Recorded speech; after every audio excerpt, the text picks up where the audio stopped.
नमस्कार दोस्तों, आपके अपने YouTube चैनल फ्रेम टारगेट में आपका स्वागत है। कृपया जो लोग नए हैं चैनल को लाइक और सब्सक्राइब करें, जिससे हमारा आने वाला हर वीडियो का नोटिफिकेशन आपको प्राप्त हो सके। तो चलिए दोस्तों, आज हम संघ आर्थ्रोपोडा से संबंधित कुछ महत्वपूर्ण बिंदुओं को देखेंगे जो आपके एग्जाम के लिए बहुत ही इंपॉर्टेंट है। तो चलिए सबसे पहले हम देख लेते हैं संघ आर्थ्रोपोडा। ठीक है, यह जंतु जगत का सबसे बड़ा संघ होता है। यह जंतु जगत का क्या है? सबसे बड़ा संघ होता है। आर्थोस का अर्थ होता है ज्वाइंटेड, यानी कि जोड़ या संयुक्त, और पोडोस का अर्थ होता है फुट, यानी कि जो पैर या उपांग होते हैं। ठीक है, आर्थ्रोपोडा शब्द का अर्थ है संयुक्त उपांग वाला, अर्थात इस संघ में संयुक्त उपांग वाले जंतु पाए जाते हैं। ठीक है दोस्तों, चलिए आगे देख लेते हैं। आगे है कि संघ आर्थ्रोपोडा के प्रमुख लक्षण। ठीक है, important character of phylum arthropoda को देखेंगे क्या है। तो पहला पॉइंट इसका कह रहा है कि यह प्राणी जगत का सबसे बड़ा संघ है। कैसा? प्राणी जगत का सबसे बड़ा संघ है। पृथ्वी पर लगभग 2/3 जाति आर्थ्रोपोडा ही हैं। कितनी? 2/3 जाति आर्थ्रोपोडा की हैं। ठीक है, अगला पॉइंट कह रहा है कि ये अगला पॉइंट है, ये द्विपार्श्वीय यानी कि बाइलेटरल, त्रिस्तरीय, ट्रिप्लोब्लास्टिक एवं यूसिलोमेट होते हैं। ठीक है, तथा इसमें अंगतंत्र अस्तर जो होता है, अंगतंत्र अस्तर का संगठन पाया जाता है, यानी कि ऑर्गन सिस्टम लेवल का संगठन जो है इसमें पाया जाता है।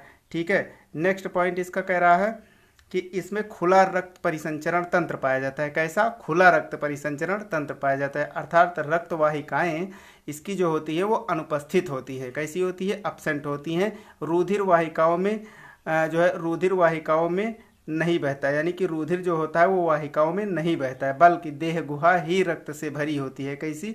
देह गुहा जो इसकी होती है वो रक्त से भरी होती है, और इसका रक्त जो है रंगहीन होता है। कैसा होता है? रंगहीन होता है। रक्त में हीमोग्लोबिन की अनुपस्थिति के कारण इसे क्या कहते हैं? इसे हीमोलिम्फ कहा जाता है। ठीक है, हीमोग्लोबिन की अनुपस्थिति जब इसमें नहीं होती है तो इसे क्या कहते हैं? हीमोलिम्फ कहा जाता है। ठीक है, नेक्स्ट पॉइंट देख लेते हैं। नेक्स्ट कह रहा है कि यह जंतु जल, थल, वायु, भूमि, वृक्ष आदि जगहों पर पाए जाते हैं। ठीक है, कहाँ पाए जाते हैं? जंतु जल, थल, वायु, भूमि तथा वृक्ष आदि जगहों पर ये पाए जाते हैं। ठीक है दोस्तों, चलिए आगे देख लेते हैं क्या है। आगे कह रहा है कि इनका शरीर बाह्य कंकाल से ढका रहता है। कैसे? बाह्य कंकाल से ढका रहता है, तथा शरीर सिर, वक्ष तथा उदर में विभाजित होते हैं।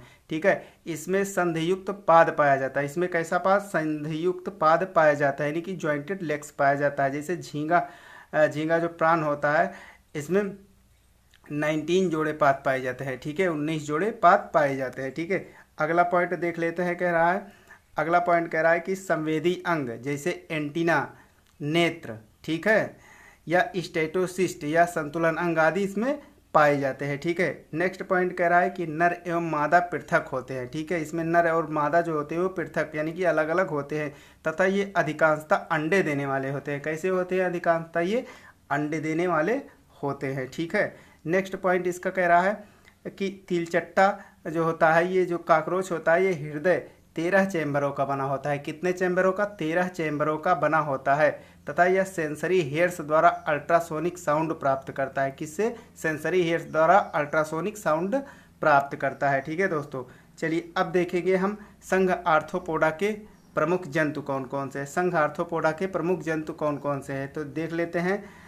बिच्छू, केकड़ा, झींगा, टिड्डा, मक्खी, मच्छर, तितली, मधुमक्खी और कनखजूरा आदि ये संघ आर्थ्रोपोडा के कुछ प्रमुख लक्षण हैं। ठीक है दोस्तों, नेक्स्ट हम देख लेते हैं क्या है। अब हम देखेंगे केकड़ा, यानी कि जो क्रैप्स होता है, इसके क्लासिफिकेशन को हम देखेंगे। तो इसके क्लासिफिकेशन में सबसे पहले हम देख लेते हैं जगत जो है एनिमेलिया है, और संघ इसका आर्थ्रोपोडा है, वर्ग इसका क्रेस्टेसिया है, और इसका गण जो होता है वो डेकापोडा है। ठीक है दोस्तों, डेकापोडा है। ठीक है, अब देखेंगे हम क्रैप्स की जो है संरचना को। ठीक है, जो केकड़ा होता है इसके संरचना को हम देखेंगे। ठीक है, तो सबसे पहला पॉइंट इसका देख लेते हैं। यह समुद्र, नदियों, गीली मिट्टी या दलदल में पाया जाता है। ठीक है, इसका शरीर सिर, वक्ष और उदर में जो है बटा होता है। ठीक है, उदर बहुत छोटा होता है, यानी कि जो इसका उदर होता है बहुत छोटा होता है, और यह सिरोवक्ष सिफेलोथोरैक्स से ढका रहता है। ठीक है, किससे ढका रहता है? सिफेलोथोरैक्स से ये ढका रहता है। ठीक है, आगे देख लेते हैं। आगे ये इसके स्ट्रक्चर है, इसको हम देख लेते हैं थोड़ा सा। ये इसके स्ट्रक्चर, इसमें जो है ये जो छोटे छोटे ये बने होते हैं, ये क्या है, एंटीन्यूल्स है, ठीक है। और एक जोड़ी जो है इसका एंटीना होता है, ठीक है। एक जोड़ी इसके कंपाउंड आई होते हैं, ठीक है। ये कंपाउंड आई है, ठीक है। ये देख लीजिए एंटीन्यूल्स, ये एंटीना है, ठीक है। और ये जो है ये इसके कंपाउंड आई है, ये एंटीन्यूल्स है, ठीक है दोस्तों।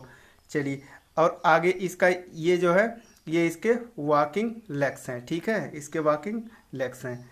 चलिए आगे देख लेते हैं क्या है।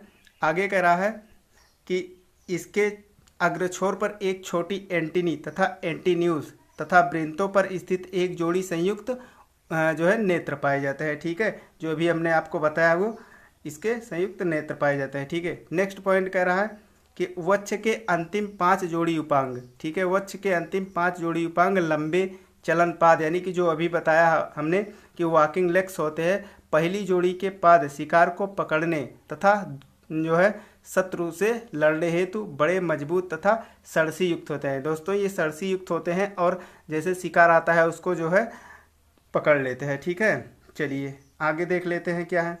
अगला पॉइंट कह रहा है इसका कि उदर उपांग अविकसित होते हैं। कैसे होते हैं? अविकसित होते हैं। नर में केवल 2 जोड़ी उदर उपांग मैथुन अंगों के रूप में होते हैं तथा मादा यानी कि जो फीमेल होता है उसमें 4 जोड़ी उपांग अंडों को साधने के लिए कैसे होते हैं? रूपांतरित होते हैं, ठीक है। अंडों को साधने के लिए रूपांतरित होते हैं। चलिए अगला पॉइंट देख लेते हैं क्या है। अगला पॉइंट कह रहा है श्वसन जल क्लोमों द्वारा होता है। श्वसन कैसे होता है? जल क्लोमों द्वारा यानी कि गिल्स द्वारा होता है, ठीक है। नेक्स्ट पॉइंट कह रहा है कि जीवन वृंत में जुइया नामक शिशु प्रावस्था होती है। कैसी? जुइया नामक शिशु प्रावस्था होती है। इसके कायांतरण से वयस्क बनता है, ठीक है। जब इसका मेटामॉर्फोसिस होता है तो इसमें क्या होता है? वयस्क बन जाता है, ठीक है। तो चलिए दोस्तों आज के लिए इतना ही। नेक्स्ट वीडियो में हम फिर मिलेंगे। यदि वीडियो पसंद आई हो तो लाइक और सब्सक्राइब करें और हमारे टेलीग्राम चैनल से जुड़ने के लिए लिंक डिस्क्रिप्शन में है, वहां जाकर आप ज्वाइन कर लीजिए, ठीक है। नमस्कार।